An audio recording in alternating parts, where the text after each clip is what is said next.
We are sitting,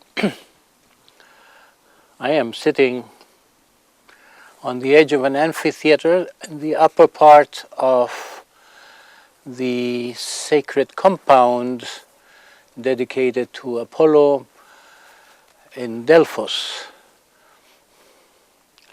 Behind me are the slopes of Mount Parnassus, and near here the Pythia formulated answers, inspired answers to the questions posed to her as Apollo oracle. So we are in the center of wisdom of ancient Greece, so to say. And my friend from Trimurti Productions has wanted that we come here to document something, but I don't think it is a good use of my time and energies to talk about the Delphic oracle or the gods or the ancient philosophers, but rather to act in the spirit of the old wisdom, in the spirit of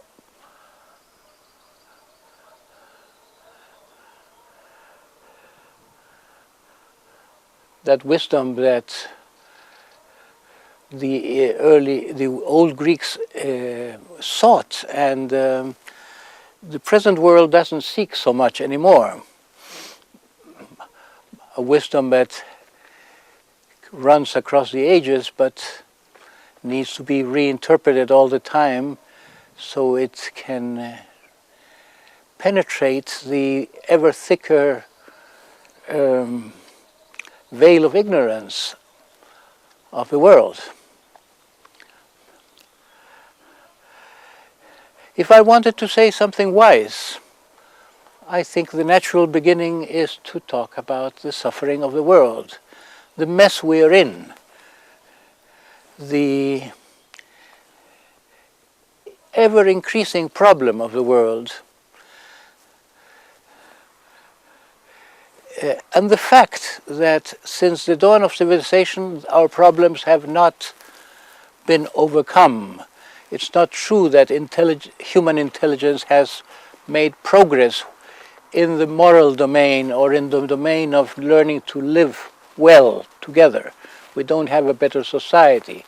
Injustice, prejudice, violence, exploitation have always been here, and only new problems have been added, like overpopulation, pollution, the ever-increasing complexity of the world problematique, as the Club of Rome calls it, including the fact that, just like in science fiction, where sometimes a giant computer, a robot, takes charge, or like in the legend of the golem, we have created a monster that we cannot control.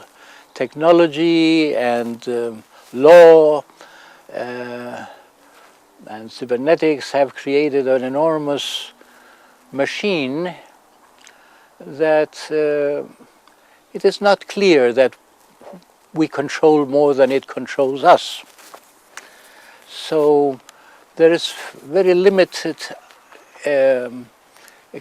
only to a very limited extent can we do something about our condition, and that's the newest problem, our increasing passivity or impotence. Like, for instance, there's the warming of the earth nowadays, which seems an echo of what started us, what got us in the mess some 6,000 years ago. This warming of the earth has to do with chemicals that go in the atmosphere, has to do with industry. We know about it, but what can be done is a theory, and what is being done is very little. So it seems that the level of the oceans are going up, and as the glaciers in Greenland are melted into the ocean, and we are in for catastrophic times. And if we think, why can't we not do anything, it soon seems that as a species we haven't come to the possibility of collaboration. The individual interests, individual wish for profit dominates over a collaborative concern over the common good. We don't even collectively know what mess we are in. It's like being in a shipwreck and not noticing.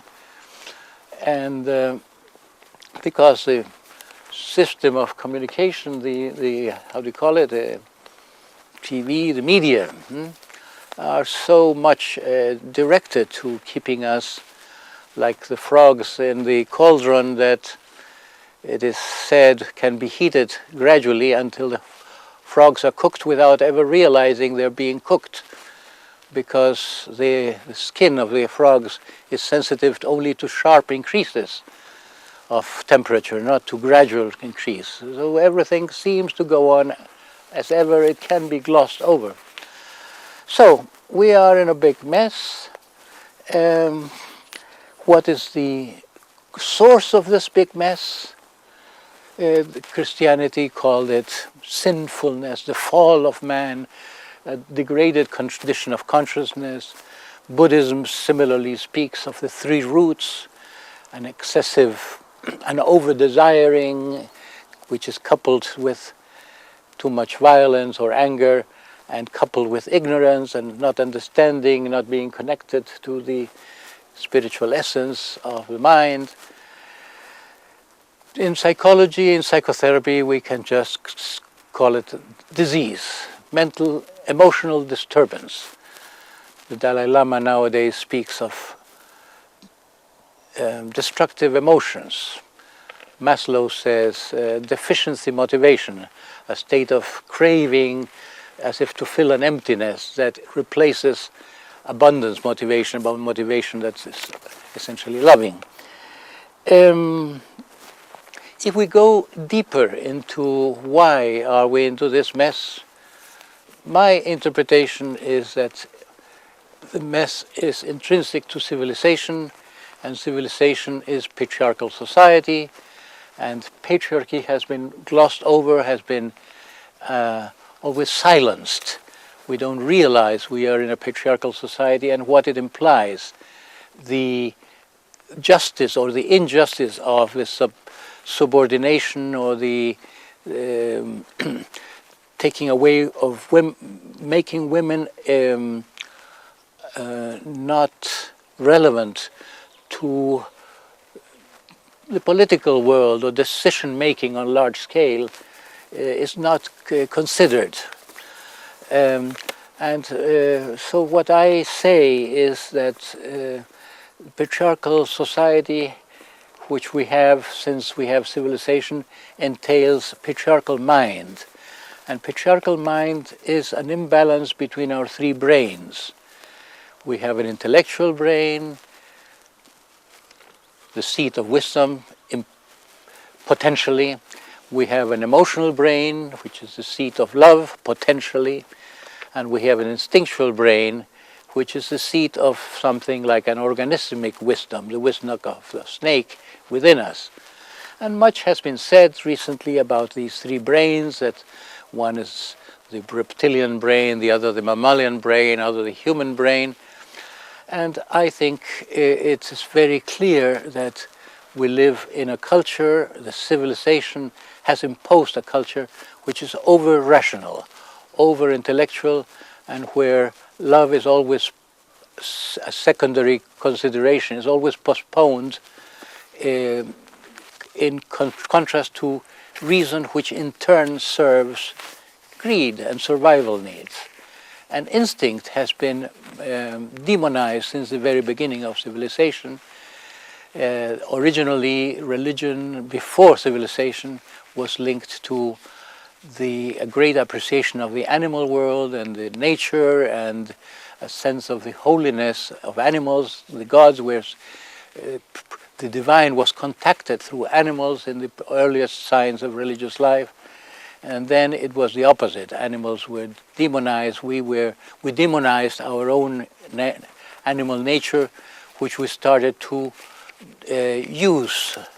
We have used nature. We want to dominate nature, outer and inner, and tame it and use it for our means.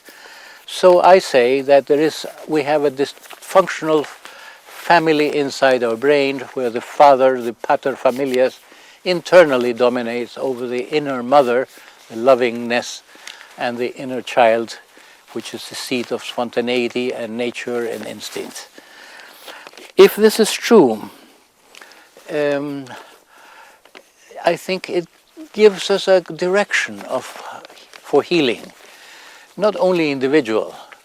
To some extent, individual healing already works for a few. Psychotherapy, when it works, restitutes a person's ability to love, returns a person's ability to love, and also returns a person's ability or sense of having a right to his or her own desires, and knowing and one's desires and acting on them is a part of mental health that is normally alienated. So in a small scale, but I think if we interpret the big mess, the big, let's say, the beast, to use the ancient language of the macro social problem, if we have this idea that patriarchy is the basis, it gives us a direction that the alternative is what I call a triune society, in which the values of the father, of the mother, and the child, these three parts of human nature, are balanced. Reason and love and spontaneity. It seems so simple, but it's so difficult for any person to arrive, to heal, to become whole, that of course it would be practically impossible for a whole society. I don't think I'm talking about I've mentioned psychotherapy. I don't think psychotherapy is has nearly potential to do that. I don't think even any religion has the possibility of saving us from our predicament. I think only prevention. Only taking the mind of the young people and helping it develop wisdom and love and spontaneity, or not lose these original conditions. I think the old Greeks were very special people, and what is special about them had something to do with what are called the 9 sages of antiquity. One of these sages was the founder of Sparta, Lycurgus, the lawgiver who created the Spartan civilization before Athens. And his original inspiration, and he went to Egypt to learn more, to be able to create laws that would allow a society to be balanced. And what his central concern was that there could only be a happy and healthy community with individual virtue. The main role of politics was to education, and education was to have people be virtuous. Without individual virtue, they could not be collective life. The Greeks in general had a very virtuous life as a community compared to other peoples who were more despotic. And Solon, who was the lawgiver, another of the 9 sages, the lawgiver of Athens, borrowed this idea from Lycurgus, took it over, passed it on to Plato also. So this idea was a fountain of well-being for the age that built these sanctuaries, and we remember as the fountainhead of Western culture. And it was an idea that was rediscovered by the founders of America, when Jefferson and Washington and Madison and others formulated the Constitution, it was very clear in their minds, and we know this from the Federalist Papers, it was very clear that there could be a country ruled by law that could function only if it was based on individual virtue. And they didn't think that that was a problem, because they considered themselves virtuous, and because they didn't think it was their mission as politicians to take care of the people's virtue. It was the role of the church. And they thought the church was doing a good job. It was the time of the Puritans, and nobody doubted the church. And only in the perspective of time have we come to realize that what they called virtue is what we call Puritanism.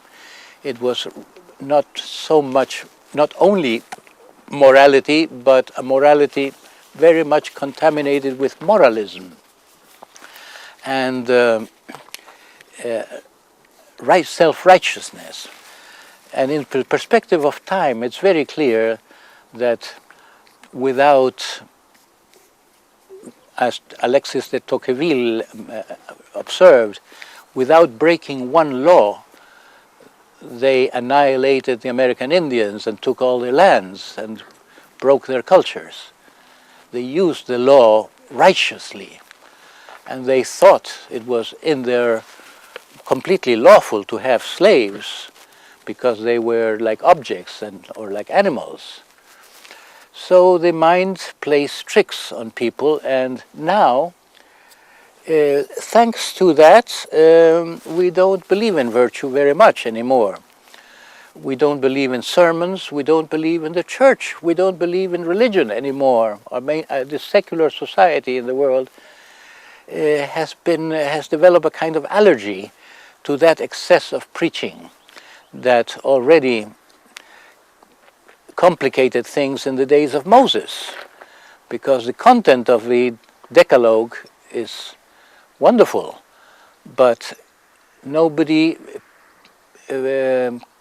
puts into the question that all is put in the mouth of a threatening God who says, you must keep the Shabbat, but at the same time it's implicit that anybody who works on a day of the Lord is stoned to death.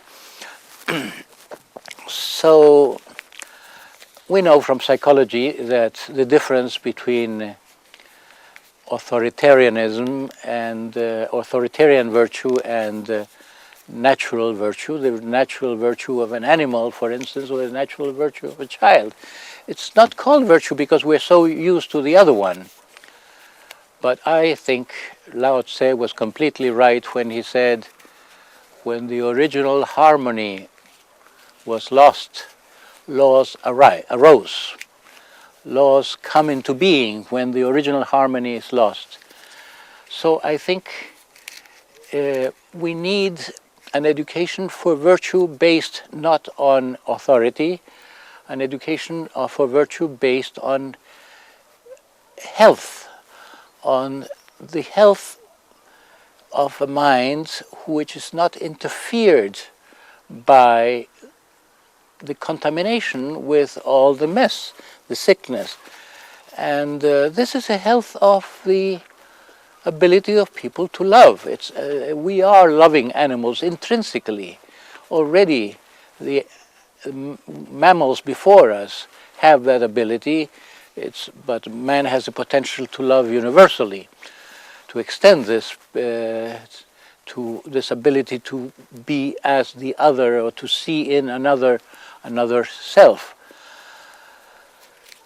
So my contention is that of the many things that are tackled in the world that are believed to be possible to change for better, like economy, or like to bring down the military system to create a peaceful society and such things, none of them is realistic, none of them is possible if there is not a change in mind, and only through education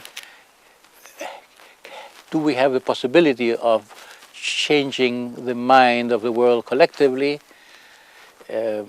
infusing health to begin with, the health that goes with natural virtue, that our best bet is education, but not the education we have, of course, but an education which I call an education, a trifocal education that addresses itself not only to the intellect, but to the development of the heart and to the inner child with its spontaneity, its sense of innocent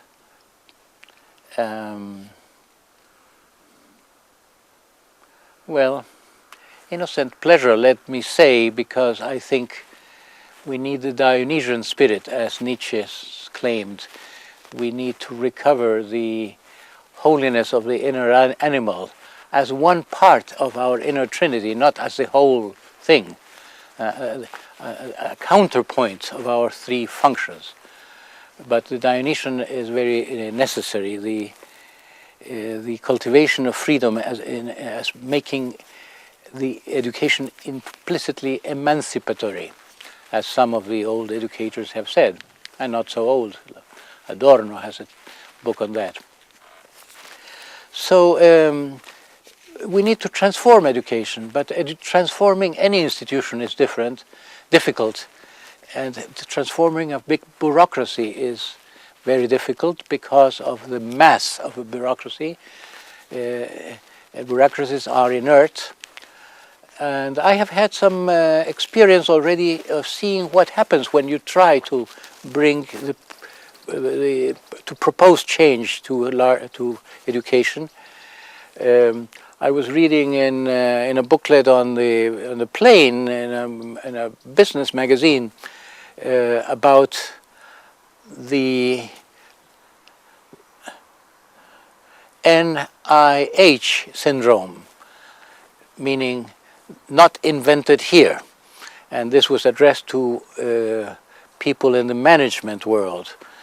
The point of the author was that companies could do better and could do better business if they were open to ideas that come from outside. They were not so restricted by not invented here, this prejudice. If we haven't had this idea, this is not good.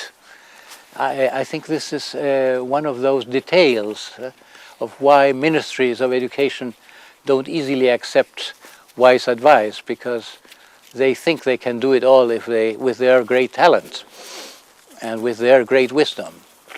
So it comes back to ignorance being a great problem in the world, but it takes specific forms.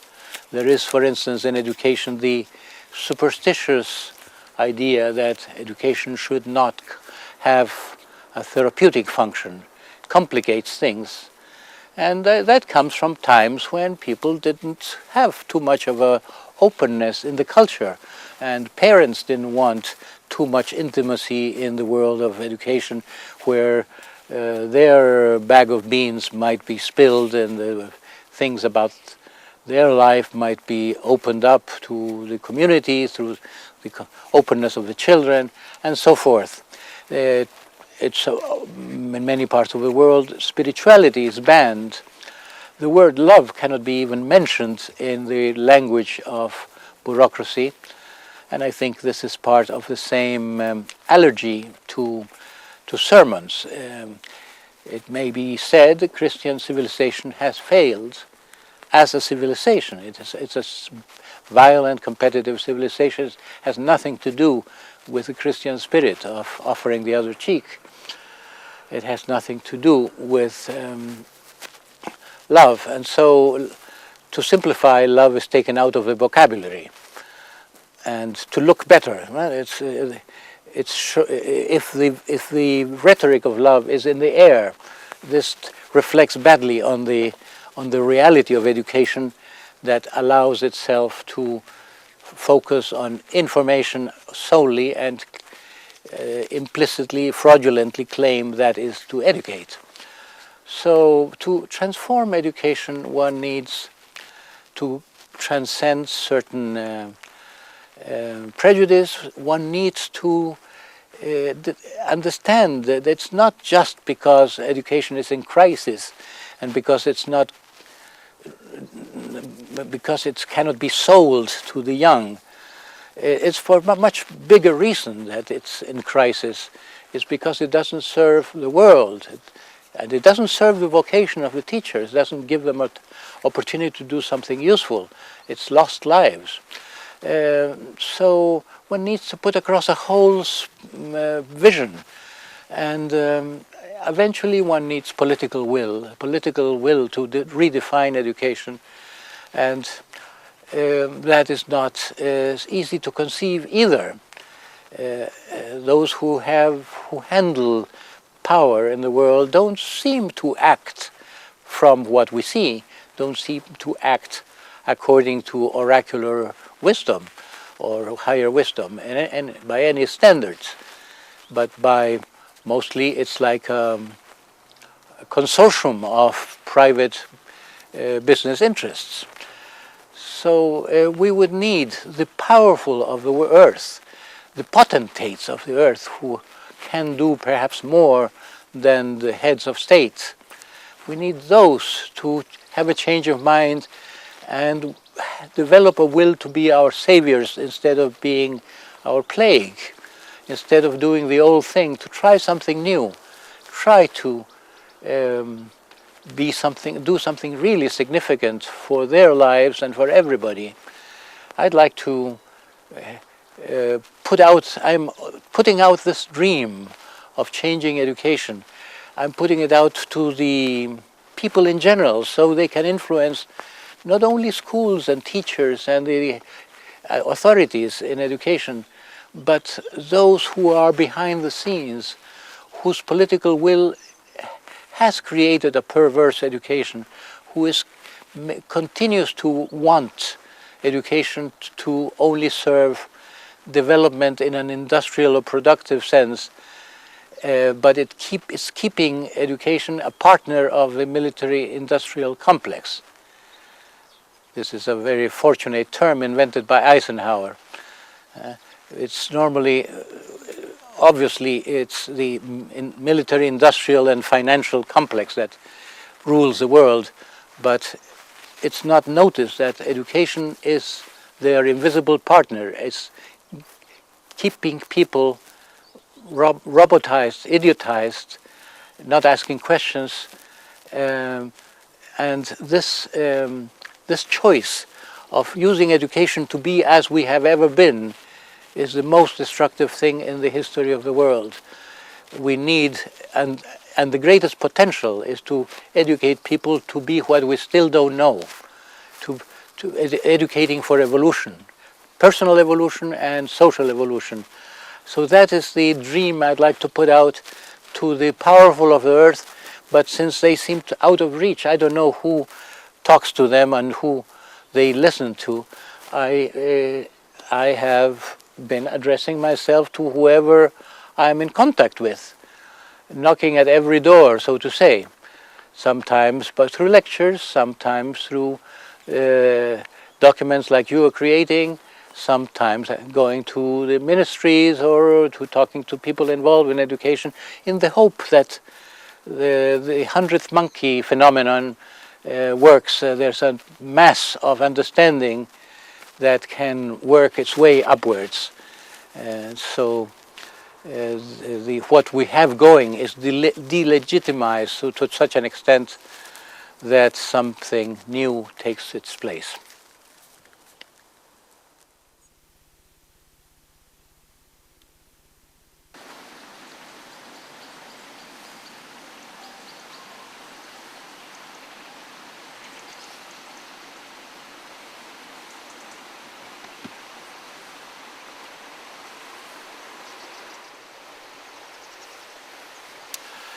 Well, since we have 5 minutes battery time, let me make a postscript or a post-epilogue, I suppose.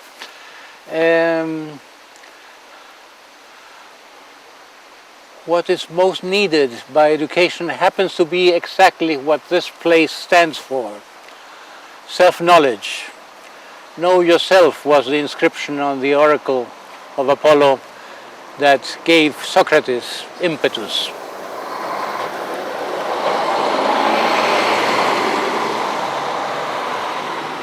And yet, in spite of honoring Socrates as the great philosopher behind Plato, to whom all philosophy is said to be a footnote, in spite of Socrates being the greatest teacher of the Western world, we have not paid attention, we have not heeded his advice of putting self-knowledge at the heart of things. Education is an education in the outside world, not an education in the inner world. In the ancient times there was the mysteries of Apollo and the mysteries of Dionysus, but it was very clear that they were both complementary gods, and this sepulchre, the tomb of Dionysus, was in the cave of Epithia in the sanctuary of Apollo.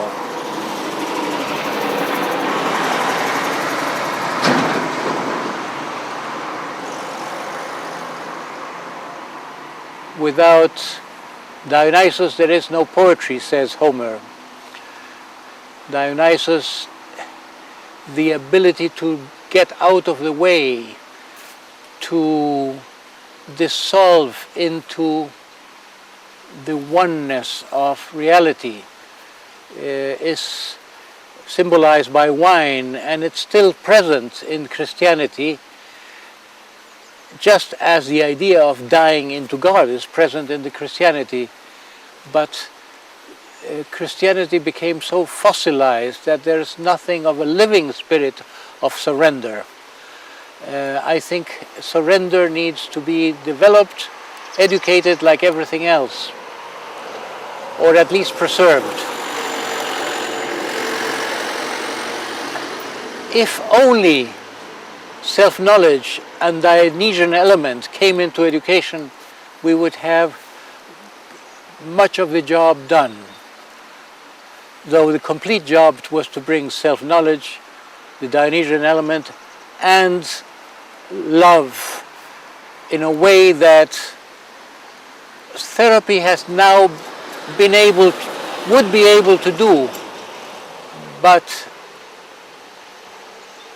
Christian culture was not able to do except for a few saints. I believe I have a way to bring these elements together, and this is not a plan, it's not a utopia. It's a way I've been trying out for 20 years or so, or perhaps more, 30 in a way, depending on how I count. I've been experimenting with a school that was originally for seekers, then for psychotherapists, and now is beginning to be a school for educators. It works wonders in the minds of those who have participated. But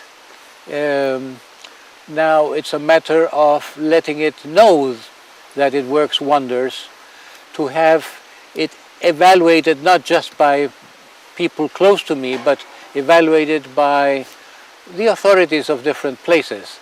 And I think it's important to know that there is a way to teach teachers, to give teachers what universities, what the academic world does not give them.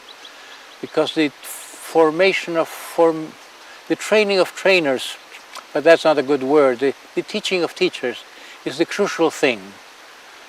But an experiential teaching of teachers to give them the health, the restitution of their own three loves, as I say, their own eros, their own goodwill, and their own capacity of dedication to something higher. And in the context of wisdom, I think my school can be the beginning of later developments, but it needs for the time being support, because I need to do like the laboratories who give free samples as ways for the doctors to realize that the product works. So I'm looking for mecenas. I'm working to find millionaires who have not only open hearts, but enough wisdom to put their money where nobody else is putting it, in an unusual cause, less obvious than world hunger. Transformation is not the usual thing. I think I'll leave it here, because you don't have much more batteries or tape. And this is a good end. I'll say I'm sitting across the sanctuary of Athena, goddess of wisdom, the goddess of grey eyes, as Homer calls her. So it's a whole sanctuary of wisdom with Apollo on top and Athena down below.